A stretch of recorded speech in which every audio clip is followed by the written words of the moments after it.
Imagine a place where the boundaries of age, industry, background, and culture melt away, replaced by a shared desire to explore the depths of our collective experiences. Here, on the open, shaded porch, amidst an atmosphere of serenity and tranquility, leaders from all walks of life gather to share their stories, the stories that shape their very beings and doings. This is the Knowledge Mindfulness Porch with Laila and Marouf. Welcome back to my conversation with Dr. Sanjay Sarma, the CEO, President, and Dean of the Asia School of Business, and a professor of mechanical engineering and the Sloan School of Management at MIT. He's been talking about his journey that started as a young boy attending the Indian Institute of Technology to running MIT's digital learning platforms and so many of the creative educational initiatives at MIT. Sanjay, on a previous podcast, I was speaking with Richard Hakel, the chairman of Hakel Hospital in Lebanon. He shared with me the story of him attending a class that was taught by ex-Manchester United manager Sir Alex Ferguson.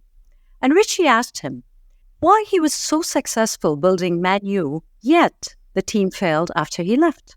This story brings up an interesting point about how executive education prepares a person to become a CEO, but not what happens after they leave. What do you think of that now that you're heading the Asia School of Business? I think let's take a step back. If you take training, what do you train for? What's the difference between education or learning and training?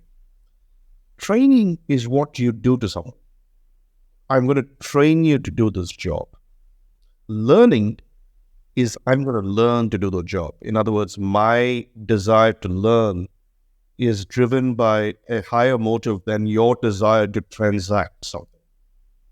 I could learn it because I'm passionate about it.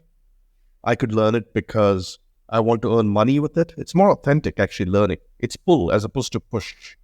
Point number 2, let's say that a company trains a young person to work at a machine shop. They only care about that first job. That's to your point. They don't care if that young person in 5 years is motivated to leave and wants to do something else. They don't care. Because in fact, they don't want that person to leave. Because that's an interchangeable person. But in our higher education, our motive is not to make the person successful at the first job, but to make them successful in their lives. So there's a difference, I think, in our motives as educational institutions, at least in theory, compared to training. So when a CEO trains to do his or her job, they're training to figure out, how do I hire people? How do I fire people? How do I report to the market? But they're not really... Functionalities. Functionality, right? But not deeper stuff, potentially. And the deeper stuff is our responsibility, which is why it's also our responsibility to be frank with ourselves. When, as we discussed earlier, when we waver from the path we are sworn to follow. We are sort of sworn to follow it because we have things like tenure and status. So we do have a social responsibility as well. Now, our vision with the Asia School of Business is to do 2 things. It's to create leaders who are both very principled, have the right instincts, right? Who can transform a company, can transform an organization, but are also thinking about themselves and their people in the long term, in a nurturing way, not in a transactional way. Business schools have a mixed reputation that, there's a study I came across recently that actually it was told to me by a well-known economist that I haven't actually found the study, but the basic idea is that if you have business school graduates run a company, it's not as if the company does better, it's just that the costs go down. Other companies, the costs may go up, but the profits go up a lot more, right? Yes. So it's not that the impact need not be terribly positive in some respects. So what we are trying to do is create really thoughtful business leaders who can transform, but also be very principled about it. That's one aspect. And the other aspect is we're also giving them some core strengths so they can be the generalist, but also through our ternary education offering, Agile Continuous Education, they can specialize throughout their lives. So this is sort of how we are sort of rethinking business education. I don't know why when I think about it, I think about the word interdisciplinary a lot nowadays, a lot. it doesn't mean only mixing subjects, right? I mean, different fields, different expertise and all that. For me, even, it's more like looking at it from, like you said, why educate? Why am I here? What am I going to offer? So for me, looking at the knowledge mindfulness concept, I think about it in two different ways. I think about it in terms of what I read somewhere about the subjectivity. So it's the subject himself, it's the human being, it's the leader himself and what he can bring in, his presence, his relation, and working and understanding himself. And of course, that reflects also his competencies, his qualifications, and then the culture, the social context that he's in and how much he can do that. That's on one. And of course, when we talk about interdisciplinary, also we're talking about critical thinking, collaboration, reflection. So much of that I think about, I read about, because I feel these are ingredients that are available right now. It's just how do we put them together in a way to give that simpler answer or solution to a complex world and complex problems. And I feel that is some things that we're struggling in now because the complexity of the world out there is like crazy. Why? Exponential technology.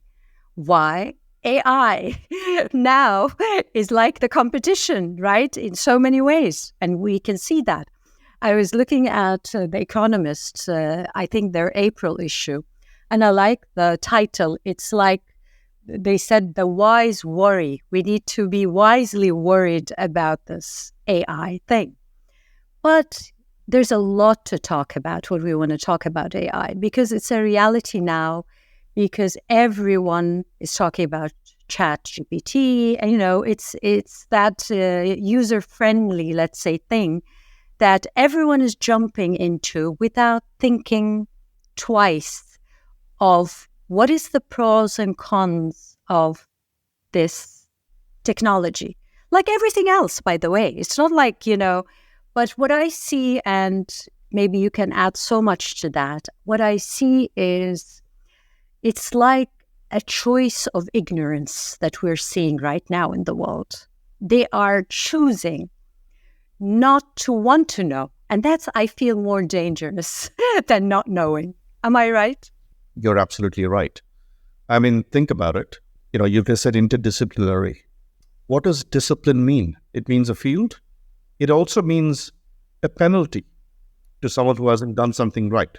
In other words, we have associated education with swim lanes, fields with swim lanes.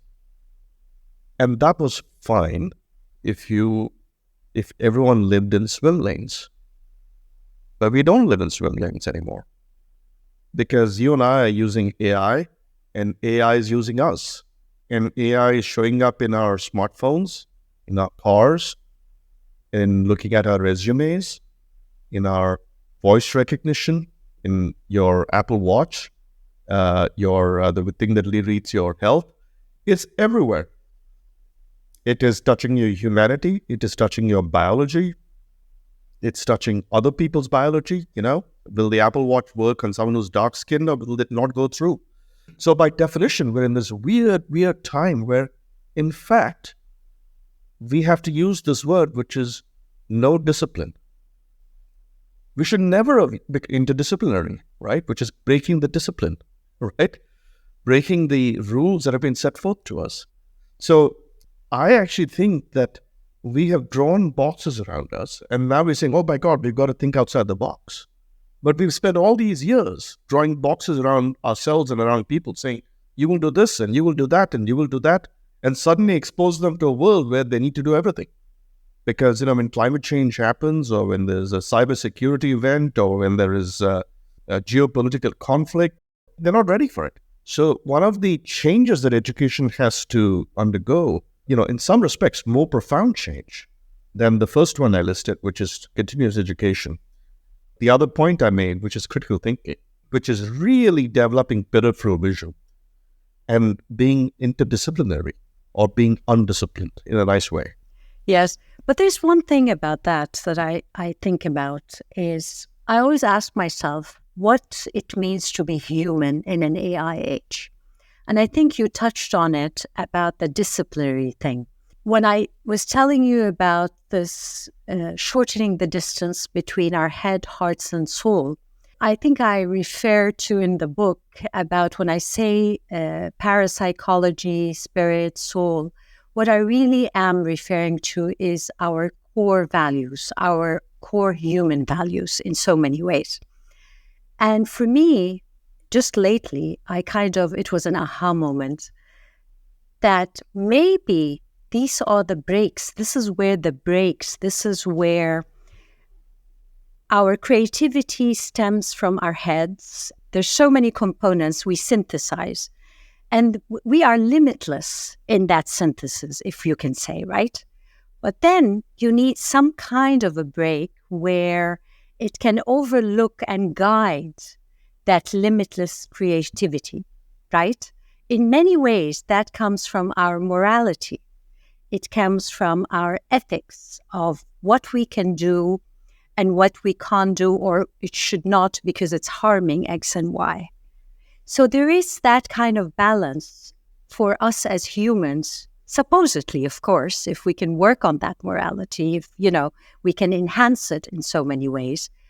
But that's, I think, what distinguishes us as human beings, because we do have that ability, which is not the case with AI, with the machine.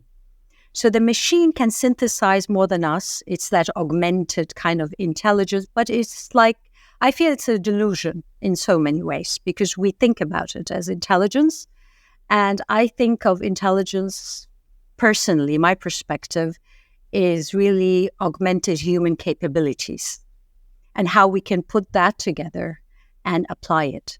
So I don't know, what's your take about this interdisciplinary also in terms of maybe studying and getting into fields like philosophy, like we are in the psychology thing, definitely. But I feel like the business schools are talking about psychology in terms of how do we control the behavior of an employee in a way, not the opposite. What do you think? First of all, I don't believe that AI is intelligent. I think it's, by the way, I've always argued it's a false term. It should be called not artificial intelligence, but something else like augmented intelligence.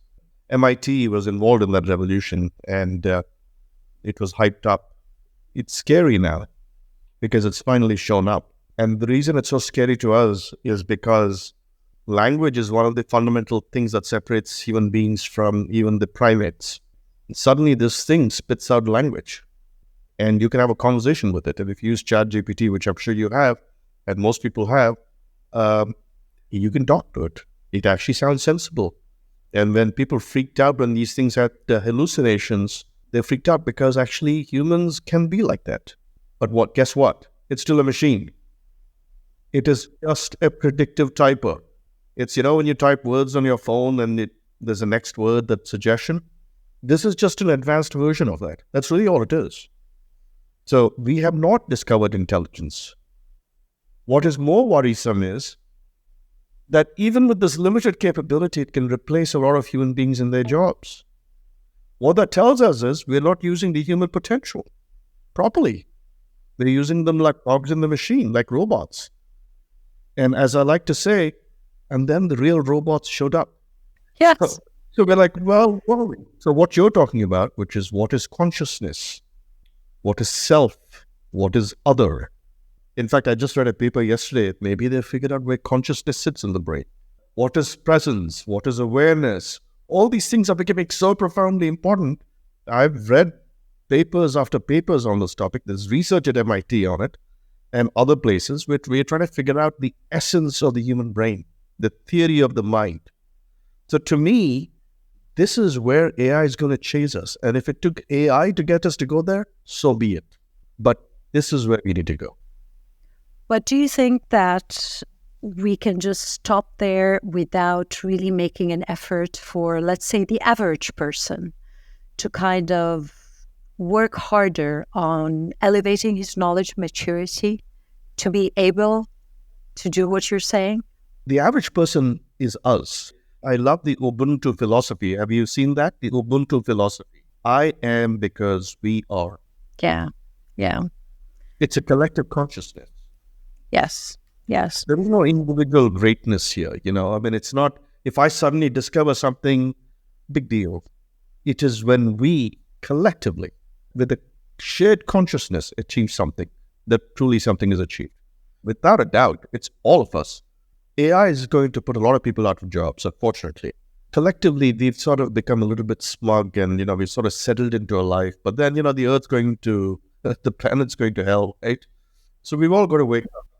I wish it didn't take this, but I hope collectively we wake up and we find a new level. I so much agree with that. That's why maybe I have opted to call it the Knowledge Mindfulness Framework, because I'm focusing there on the knowing process. Not all learning is part of it, but I feel learning is, like you said, is very much individualistic. So to put that social learning is a big part also of this equation. And then the third is applying all that in a responsible manner. It's so important, understanding the consequences of what we're doing. It's not about me or you. But what I see alarming, Sanjay, is the disinformation, the misinformation that's going on all around us, that is blurring the vision of that collective response we were talking about. Because not everyone can comprehend really what is the noise and what matters. And I feel that's a big, big problem that we are facing to achieve that collective kind of intelligence we need to respond to the world around us. Oh, I agree completely. I mean, basically, we need an antivirus software for every human being. Yes. Because the virus is with information and it spreads fast. And that's critical thinking. That is saying, wait, no, I don't believe that. Prove it to me. Just that statement, prove it to me. Show me the facts. If we can just get everyone to say that, it would be a huge thing. But we have, again, created a system where you train people to robotically listen to messages. And now with the way media has gone, the people who can train, it's been sort of, anyone can train and you can build your own following. And we just need to liberate our brethren, or I guess, brothers and sisters, so that I think they can listen and participate in the global consciousness. And I don't mean global consciousness in some sort of hippie way. I mean it in the sense that we just we're destroying the planet collectively. We're going to have to fix it collectively. I'm not a fan of Churchill, but he had a lot of good quotes, I must say. And one of them was, we either hang together or we hang separately. Yes, definitely. When you were talking about facts, I come from a science background. I've always been factual. But what I found also very helpful is when we don't have enough facts, when there is that fogginess around us, what do we depend on? Our intuition. And that is also something that I see so important in teaching in business schools, in all schools, not even business schools. How do we strengthen intuition as a way to kind of integrate that with our critical thinking, especially in times that there's not enough information around us or there's a lot of fogginess? What do we depend on then? What do you think? So, the human being, we are wonderful, but also quite flawed. We have biases, like confirmation bias. We have other biases. And what this disinformation does is it taps into these biases. There's a lot of research on the various human biases it taps into. Yeah. The problem with intuition is it's easily hijacked, because if you just tap into one of these biases, it takes over. So what I think you're saying the same thing. It's a form of informed higher intuition. Yes. We need to create. And then we're in good shape. I see this. I know my friends, they were like, nah, I don't believe that. They have good intuition. I think we need to make this the normal thing for everyone, right? Yes. And also to have confidence. So sometimes you feel things, right? But to have the confidence to use it. and to apply it to take a decision, or that's where sometimes is the scary part, right? Do I have the confidence to really use that intuition somehow? I think this is where I feel sometimes the thing is missing. But I see so much of, I'm an optimist, I'm a pessimist. What are you, Sanjay? Are you an optimist? Are you a pessimist? I'm an optimist. Or are you a realist? I'm a skeptical optimist. How's that? I'm a skepticist. I like that because that for me equals realist. Yeah, I look for the upside. But Yeah. I make sure it works, so. Because that's hope. We need hope, right? We need that light at the end of the tunnel.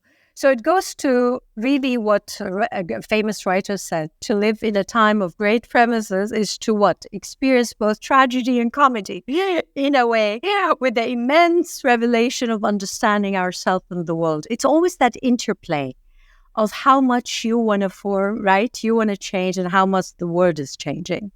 So I know you have so much on your plate again, and I really appreciate your time. But I leave with one last question. If you look back now to that 18-year-old sitting waiting for that entrance exam, Sanjay, what advice would you have for him now that you are where you are? Be who you are. Is it difficult to find that? It takes time. The few times I tried to be someone who I was not, it was a mistake. Yes. And I think hopefully each one or the younger generation would kind of find out who they are earlier than us in many ways, or me at least now. It's like, I sort of made up who I was and I morphed to that. Who knows? But it worked. Yes, that's what I see on that map I did for you. It's like, wow, I know I could see. But I will tell you one thing. I'll leave you with that, Sanjay. I think what really makes you a great, I call it knowledge mindful leader, I feel, because you do have those connections and interconnections between your head, your heart, and your soul. And why I say that, because I see it with your behavior, with, your actions, with what you're putting out in the world outside, and your interactions and relationships. Oh my God, I can't tell you. You really touch our hearts, you touch our lives, you have a great impact, and I thank you. And I'm looking forward to seeing more and more of your impact around us. Thank you so, so much, Sanjay, for your time. Thank you. Laila, thank you for the great book. I think this is a great service. We needed to do it, so I really appreciate it. You're very welcome. And that brings us to the end of this week's Knowledge Mindfulness Porch. I hope you enjoyed the show. If you did, please make sure to subscribe so you don't miss any of the upcoming episodes. If you have the time, we would really appreciate if you leave us a review so other amazing individuals like you can find us. Thank you for listening.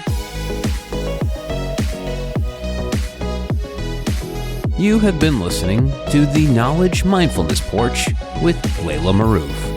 If you want to join the movement of knowledge mindfulness and shape the world of tomorrow, go to drlailamarouf.com. The Knowledge Mindfulness Porch is a production of Forbes Books.